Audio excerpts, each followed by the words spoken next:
Hey guys, Infidel1258 here. In this video, I'm going to share with you some thoughts on what I would do if I had $200 or $300 to spend in Splinterlands today during this bear market. And then there's a suggestion from the audience around what they would do with Chaos Legion packs. So we're going to kick that idea around toward the end of the video. Definitely, if you're a smaller investor, you're just getting started, I think this will be a video for you. And if you've been around for a while, follow my math and see what you think about my ideas and recommendations to the new guys out there. Thanks guys for your time and attention. And before we get into the video, shout out to SplinterCoach, sponsor the video.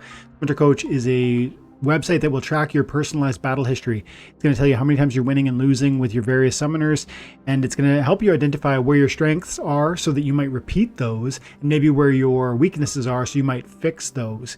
That knowledge is going to be fun to navigate and explore, but also it's going to help you improve how much reward you're receiving for your time and attention in Splinterlands.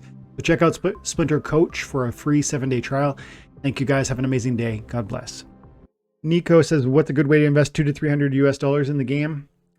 You'd want to focus on like one splinter. Now is like an interesting time though. Cards are they've really fallen recently. Like cards have fallen a good, at least 20 to 30%, depending on what splinters or what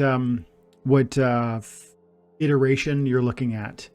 But yeah, some of the cards are cheap, and you could build 1 or 2 splinters for that price point and probably fight in that silver range, or maybe even like a low gold. I think that's true. I mean, I haven't looked at it very closely recently, but you'd want to look at assets like SplinterCoach and then ascertain which summoners are really crushing it.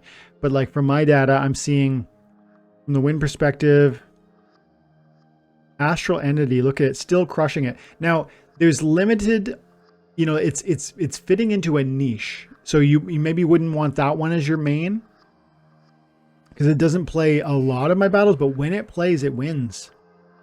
Contextually, Lily Shieldpaw is so good.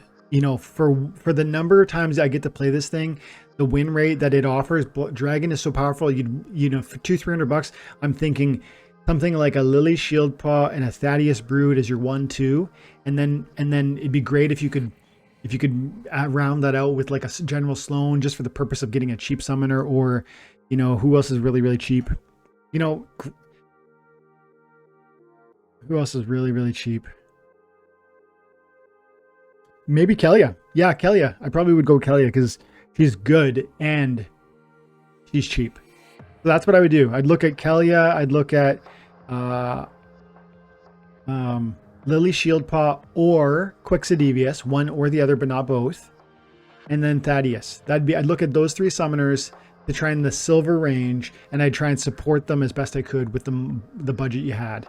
And I think you can have some fun with that. And then I would, if that's all the money I had in the world to put into something like this, I'd do everything I could to really stretch that value. Meaning, I would want to participate in certain guild. I'd want to find a guild where I could get SPS out of the guild brawls with that deck.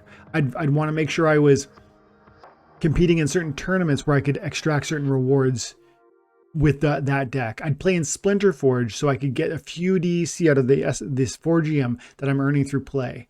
And out of that approach, you're going to be stretching and using the card assets you've acquired maximally. And then as you do that, you're going to start unlocking more and more value that you can pour into the game and grow and multiply what you're already doing. Smoke Lord, if I had $300 and wasn't in a hurry, Chaos Legion packs are an amazing price point. They are. Chaos Legion, I opened 200 Chaos Legion packs yesterday, I think. Yeah, I did. But at the non-card market, and you go over to here to other items, Chaos Legion pack $1.30, I bet. $1.29. I mean, these packs are, I'm saying that's dirt cheap.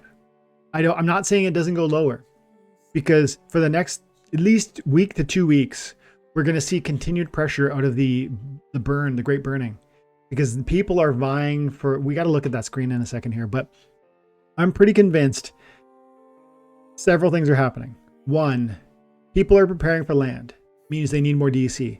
2, people are burning DC to get into the burning. 3, people are selling everything not nailed down in order to access either DEC for land or, maybe even SPS. I don't really know, but on the SPS, but then SPS's price has been going down lately from 3 cents to 2 cents, and then that's driving a certain malaise about the card assets, and maybe people are more interested in selling. And then I think, what am I up to? I think I'm up to 5 bots are leaving because of all the changes that have happened recently, and the ones that are yet to come but are being executed and planned. So those factors plus more that I probably don't even really recognize are contributing to things like Chaos Legion packs dipping to new lows. Like, this is very, very low. I think this is the lowest I've ever seen it.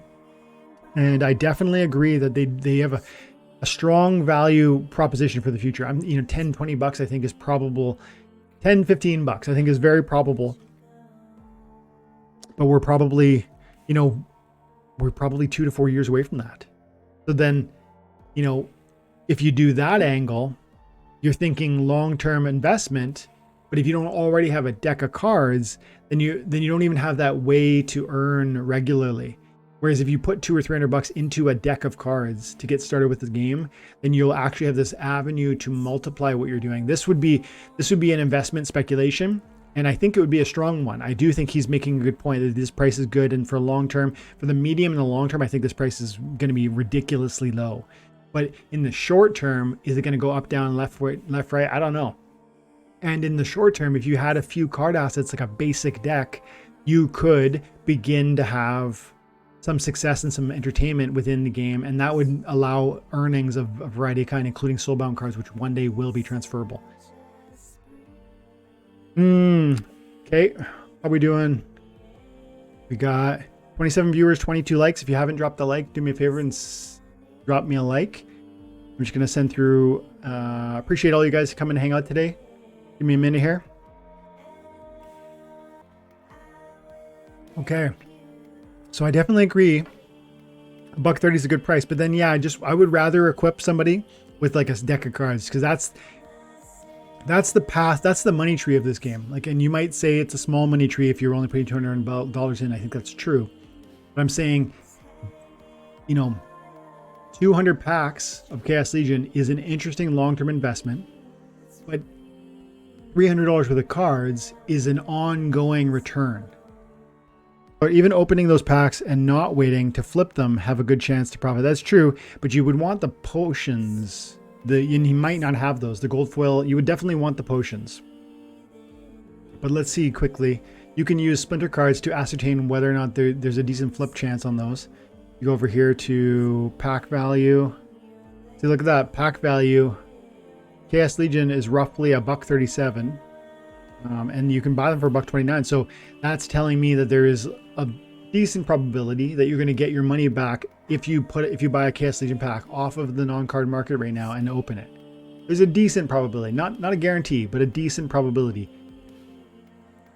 And then you might get lucky and get something cool. Like yesterday, I got a gold foil Void Dragon, which is like a surprisingly inexpensive right now.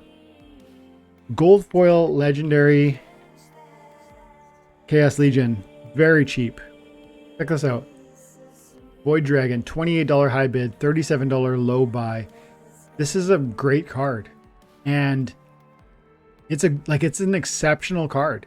It's relatively low mana. It's got a high hit point. It's like an off-tank opportunity. It's very evasive. It partners with the new Astral Wraith in the sense of, evasiveness, because it's got flight, but then it has dodge. It also has phase, so it can get around that too. Plus the speed is reasonable. It's a great card. And a gold foil, if you want gold foil, that's cheap. But not for the guy who's looking to buy $200 or $300 worth of assets. I'm just saying, I was surprised how inexpensive that was.